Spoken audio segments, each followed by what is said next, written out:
বাংলাদেশি বংশোদ্ভূত কানাডার ফুটবলার শামিত সোম অবশেষে জানিয়ে দিয়েছেন তিনি লাল সবুজের জার্সিতে খেলতে চান।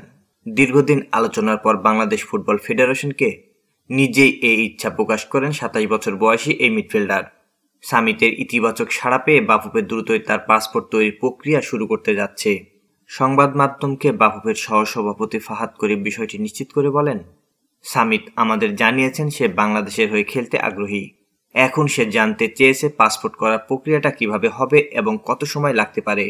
বাংলাদেশের পরবর্তী ম্যাচ 10 জুন। এশিয়ান কাপ বাছাইয়ের ঢাকার প্রতিপক্ষ সিঙ্গাপুর। তার আগে শামিতের যাবতীয় আনুষ্ঠানিকতা সম্পূর্ণ করতে চায় বাফুফে। ফুটবলারটির এজেন্ট অমিত হাসান জানিয়েছেন, আমরা আশাবাদী জুনেই সিঙ্গাপুরের বিপক্ষে বাংলাদেশের হয়ে অভিষেক হবে শামিতের। শামিতের জন্ম ও বেড়ে ওঠা কানাডায় হলেও তার বাবা মানস সোম ও মা নন্দিতা সোম বাংলাদেশের সিলেট অঞ্চল থেকে কানাডায় পাড়ি জমান। কানাডা প্রিমিয়ার লিগের দল ক্যাভালরি এফসির হয়ে খেলা শামিত দেশটির জাতীয় দলের হয়ে দুটি প্রীতি ম্যাচ এবং বয়স ভিত্তিক দলের হয়ে প্রতিনিধি করেছেন। তবে প্রতিযোগিতামূলক কোনো ম্যাচ না খেলাই ফিফার নিয়ম অনুযায়ী জাতীয় দল পরিবর্তনের সুযোগ রয়েছে তার। বর্তমানে শামিতের জন্ম নিবন্ধন তৈরির কাজ চলছে।